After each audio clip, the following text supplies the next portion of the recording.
Strabo, was a Greek geographer, philosopher, and historian. Life. Strabo was born to an affluent family from Amasea in Pontus, a city that he said was situated the approximate equivalent of 75 kilometers from the Black Sea. Pontus had recently fallen to the Roman Republic, and although politically he was a proponent of Roman imperialism, Strabo belonged on his mother's side to a prominent family whose members had held important positions under the resisting regime of King Mithridates VI of Pontus. Strabo's life was characterized by extensive travels. He journeyed to Egypt and Kush, as far west as coastal Tuscany and as far south as Ethiopia, in addition to his travels in Asia Minor and time spent in Rome. Travel throughout the Mediterranean and Near East, especially for scholarly purposes, was popular during this era and was facilitated by the relative peace enjoyed throughout the reign of Augustus. He moved to Rome in 44 BC, and stayed there, studying and writing, until at least 31 BC. In 29 BC, on his way to Corinth, he visited the island of Gyarros in the Aegean Sea. Around 25 BC, he sailed up the Nile until reaching Philo, after which point there is little record of his proceedings until AD 17. It is not known precisely when Strabo's geography was written, though comments within the work itself place the finished version within the reign of Emperor Tiberius. Some place its first drafts around 7 BC, others around 17 or 18 AD. The latest passage to which a date can be assigned is his reference to the death in AD 23 of Juba II, king of Marausia, who is said to have died just recently. He probably worked on the geography for many years and revised it steadily, not always consistently. On the presumption that recently means within a year, Strabo stopped writing that year or the next, when he died. The first of Strabo's major works, Historical Sketches, written while he was in Rome, is nearly completely lost. Meant to cover the history of the known world from the conquest of Greece by the Romans, Strabo quotes it himself, and other classical authors mention that it existed, although the only surviving document is a fragment of papyrus now in possession of the University of Milan. Education. Strabo studied under several prominent teachers of various specialities throughout his early life at different stops along his Mediterranean travels. His first chapter of education took place in Nyssa under the master of rhetoric Aristodemus, who had formerly taught the sons of the very same Roman general who had taken over Pontus. Aristodemus was the head of two schools of rhetoric and grammar, one in Nyssa and one in Rhodes, the former of the two cities possessing a distinct intellectual curiosity of Homeric literature and the interpretation of epics. Strabo was an admirer of Homer's poetry, perhaps a consequence of his time spent in Nyssa with Aristodemus. At around the age of 21, Strabo moved to Rome, where he studied philosophy with the peripatetic Xenarchus, a highly respected tutor in Augustus's court. Despite Xenarchus's Aristotelian leanings, Strabo later gives evidence to have formed his own Stoic inclinations. In Rome, he also learned grammar under the rich and famous scholar Tyrrhenian of Amisus. Although Tyrrhenian was also a peripatetic, he was more relevantly a respected authority on geography, a fact obviously significant, considering Strabo's future contributions to the field. The final noteworthy mentor to Strabo is Athenodorus Cananits, a philosopher who had spent his life since 44 BC in Rome forging relationships with the Roman elite. Athenodorus endowed to Strabo three important items: his philosophy, his knowledge, and his contacts. Unlike the Aristotelian Xenarchus and Tyrrhenian that preceded him in teaching Strabo, Athenodorus was Stoic in mindset, almost certainly the source of Strabo's diversion from the philosophy of his former mentors. Moreover, from his own first-hand experience, Athenodorus provided Strabo with information about regions of the empire which he would not otherwise have known. Geographica. Strabo is most famous for his work Geographica, which presented a descriptive history of people and places from different regions of the world known to his era. Although the Geographica was rarely utilized in its contemporary antiquity, a multitude of copies survived throughout the Byzantine Empire. It first appeared in Western Europe and Rome as a Latin translation issued around 1469. The first Greek edition was published in 1516 in Venice. Isaac Casaubon, classical scholar and editor of Greek texts, provided the first critical edition in 1587. Although Strabo cited the antique Greek astronomers Eratosthenes and Hipparchus, acknowledging their astronomical and mathematical efforts towards geography, he claimed that a descriptive approach was more practical, such that his works were designed for statesmen who were more anthropologically than numerically concerned with the character of countries and regions. As such, Geographica provides a valuable source of information on the ancient world, especially when this information is corroborated by other sources. Strabo is pro-Roman politically, but culturally he reserves primacy to Greece. Pro-Roman throughout the geography. But while he acknowledges and even praises Roman ascendancy in the political and military sphere, he also makes a significant effort to establish Greek primacy over Rome in other contexts. In India, Strabo described small flying reptiles that were 3 feet long with a snake-like body and bat-like wings. Other historians, such as Herodotus, Aristotle, and Flavius Josephus, mention similar creatures. Geology, as quoted from Charles Lyell's Principles of Geology.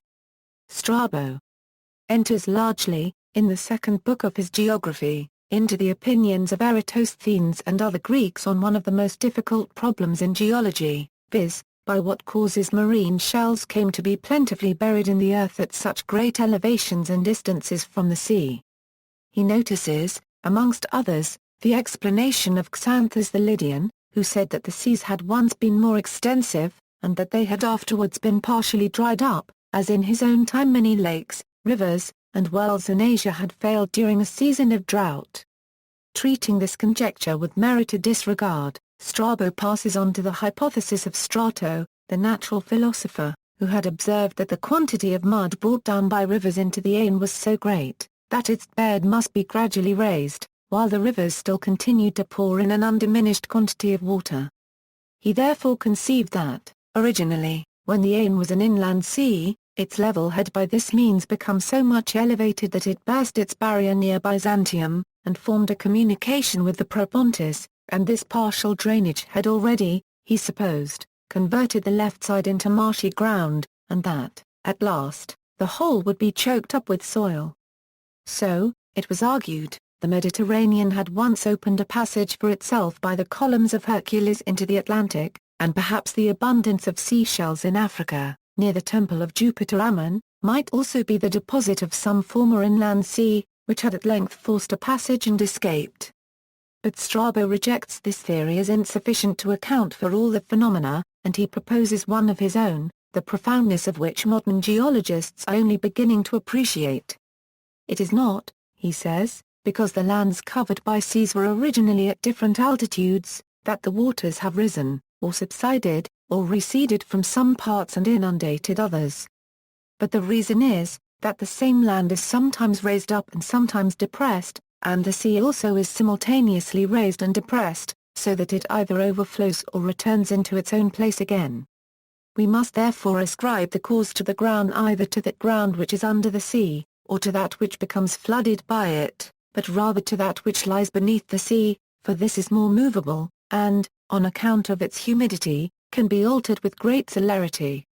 It is proper, he observes in continuation, to derive our explanations from things which are obvious, and in some measure of daily occurrence, such as deluges, earthquakes, volcanic eruptions, and sudden swellings of the land beneath the sea.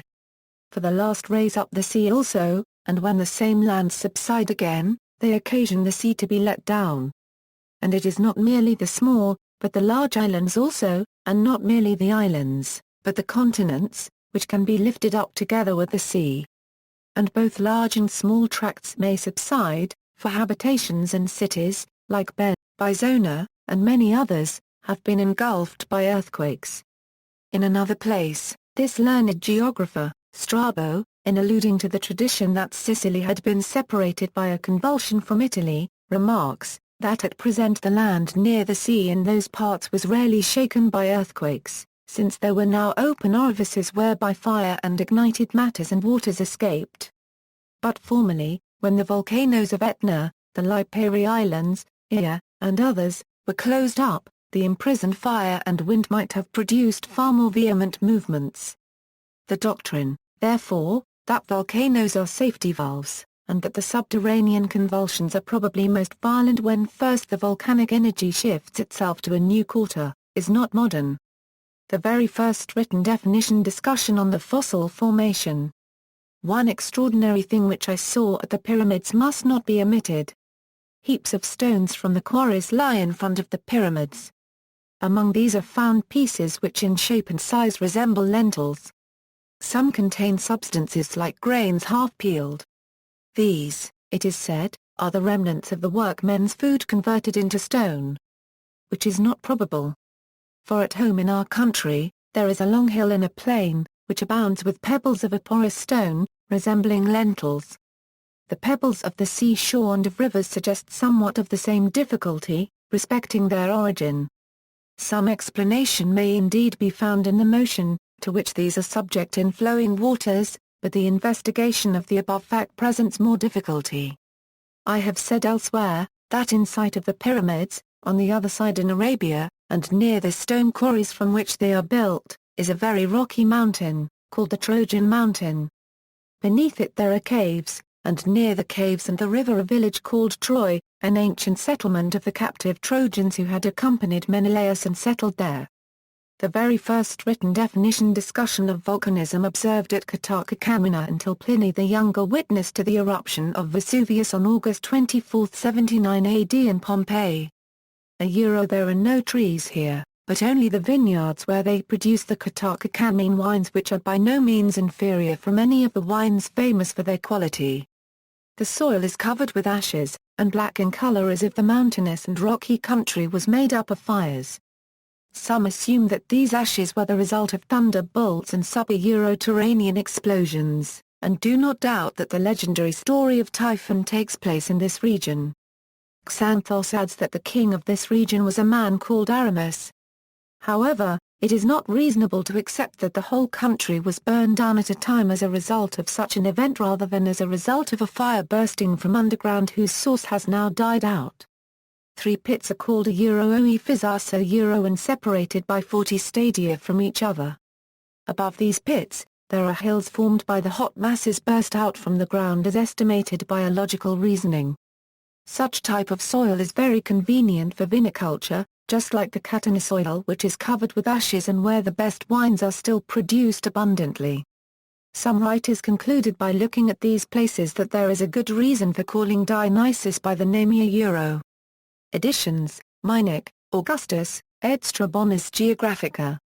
Lipsey, B.G. Tubneri. Strabo. Gustav Kramer, ed. Strabonus Geographica. Reasons G. Kramer. ed. Minor. Stefan Rath, ed. Strabons Geographica, mit Übersetzung und Kommentar. Gar Paragraph Tingen, Vandenhoek and Ruprecht. Jones, H. L., Transl. The Geography of Strabo. Volume 1 of 8 vols. London, Heinemann. Notes. References. Sources, Biography of Strabo. Tufts. Strabo. Encyclopædia Britannica 1998 pages 296 €297. Diller, A. The Textual Tradition of Strabo Unregistered Trademark S. Geography. Amsterdam. Dueck, Daniela. Strabo of Amasia, Greek man of letters in Augustan Rome. New York, Routledge. Dueck, D., H. Lindsay and S. Pothecary, ed. Strabo's Cultural Geography, The Making of a Colossurgia. Cambridge, Cambridge University Press. Lindbergh, David C. The Beginnings of Western Science, the European Scientific Tradition in Philosophical, Religious, and Institutional Context, Prehistory AD 1450. Chicago, University of Chicago Press. Roller, Duane. The Geography of Strabo, an English translation, with introduction and notes. Cambridge. External links, media related to Strabo at Wikimedia Commons, quotations related to Strabo at Wikiquote, Geography, Biography of Strabo, works by Strabo at Project Gutenberg, works by or about Strabo at Internet Archive.